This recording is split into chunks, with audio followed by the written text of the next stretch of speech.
We have power cuts on a daily basis. There are queues, people lining up to get gas, people lining up to get petrol and diesel and kerosene. There was, in the last few months, people looking for rice. The cost of medicine has gone up drastically. We now have a situation in which we have medicines in shortage. When you look at the kilo of rice, a kilo of sugar, dal is something that is very common in terms of our diet here in Sri Lanka. Look at the way the prices have skyrocketed.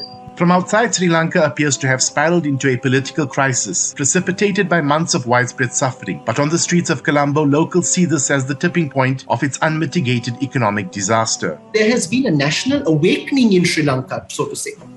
This is a country that is identified as one of the oldest democracies in this part of the world. Finally, we are walking the talk. Finally, we are awakening to a national consensus where we realize, no, we can't take any more of it.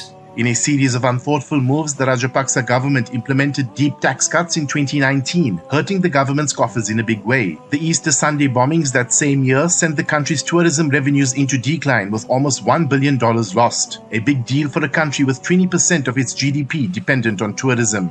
The COVID-19 pandemic dried up both revenue from tourism at home and remittances from Sri Lankans working abroad. Then in 2021, a government ban on all chemical fertilizers sent the farming sector into great distress. Despite this, in many ways, the root cause of the current crisis goes back more than a decade. In 2007, Sri Lanka's original donors such as the United States, Japan and the IMF, among others, drastically reduced their economic support in response to the army's ruthless suppression of the Tamil rebels' 26-year military campaign that brought the country's civil war to an end on the 20th of May 2009.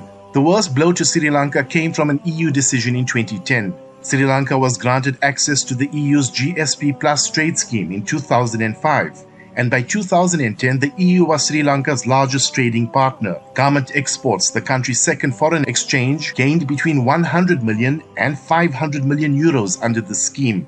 More than 1 year after the civil war came to an end, in June of 2010, the EU removed Sri Lanka from the scheme in a move that was described by Sri Lanka at the time as politically motivated and designed to punish it for defeating the Tigers, many of whose diaspora supporters are resident and politically active in EU nations. This loss of trade concessions caused the closure of small and medium-scale garment firms and job losses, and made Sri Lanka less attractive to foreign investors looking to capitalize on its post-war economic rebound. In 2010 already, economists forecast a $40 billion loss to Sri Lanka's fiscal and trade balances as a result of the EU's move. In the final instance, the Russian war with Ukraine put an end to both Russian and Ukrainian tourists, which accounted for 25% of international arrivals in Sri Lanka between January and mid-February of this year alone. We have never seen mass protests of this nature. I'm not only talking about that which is happening in Colombo.